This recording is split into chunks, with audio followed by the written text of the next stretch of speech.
Alors aujourd'hui je me trouve sur Tampon avec mon ami Richard. Et on va faire une petite terrasse. Donc on va essayer de se faire un petit record aujourd'hui.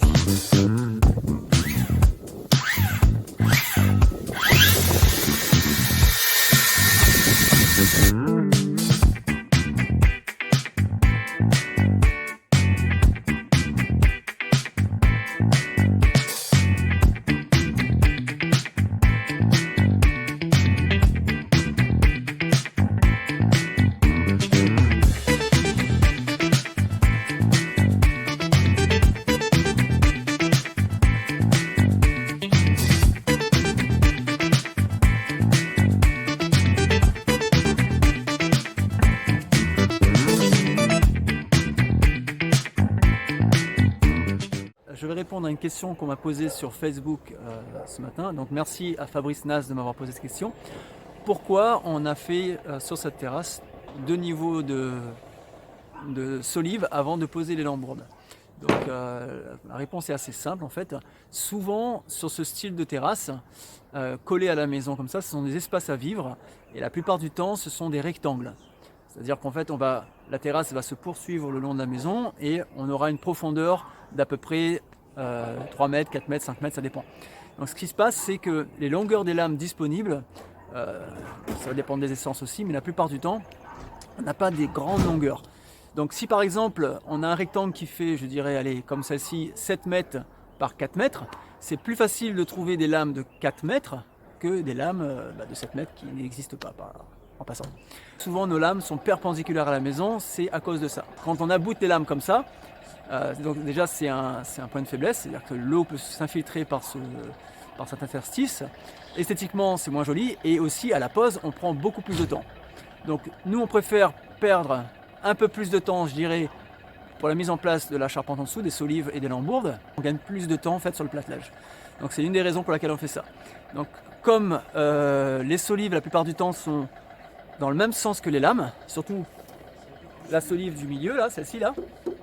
Donc là en fait on a une troisième simplement parce que les plots béton étaient déjà faits et on avait une trop grande distance entre les plots béton. Donc ce qu'on a fait c'est qu'on a rajouté une pièce ici en 220 et ensuite on est venu croiser bien sûr la solive qui est juste avant les lambourdes et les lambourdes ensuite sont croisées. Donc c'est pour ça que sur ce chantier on a 3 niveaux. Donc c'est vrai que ça fait peut-être un peu plus on a l'impression que ça fait plus de bois, mais quand on réfléchit bien, c'est pour une question bien sûr pratique par rapport aux lames, pour une question de coût. Et on avait aussi de la place en hauteur, là on avait jusqu'à 1 mètre en hauteur, donc on avait la place pour le faire.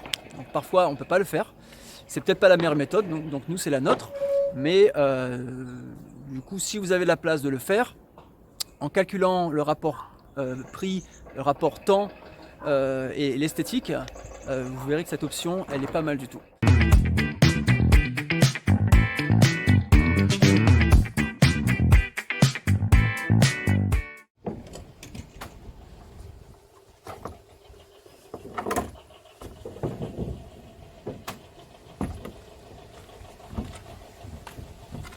Alors ce qu'on est en train de faire là, c'est claque la ligne, on claque la ligne pour la ligne de vis, pour que la ligne de vis soit bien droite.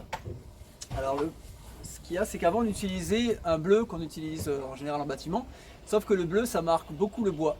Donc j'ai trouvé une petite astuce, moi c'est au lieu d'utiliser du bleu, on utilise de la magnésie à l'intérieur. Donc la magnésie, le gros avantage c'est qu'avec un petit coup d'eau ça part, donc la magnésie on utilise ça en escalade et puis dans les salles de gym. Donc je trouve ça bien pratique et puis ça marque beaucoup moins. Voilà, astuce du jour, profitez bien. Attends.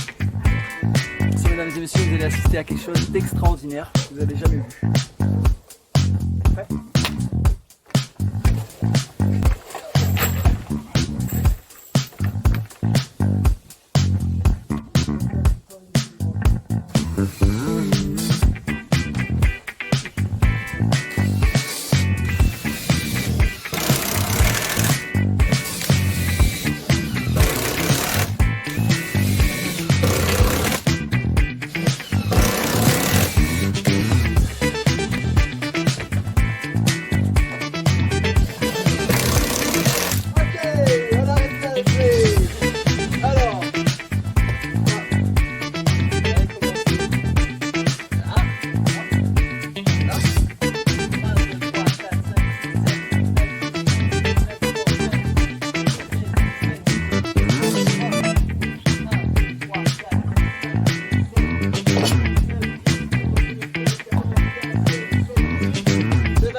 partie est terminée sur le tampon, donc ça s'est super bien passé, on a fait des belles connaissances.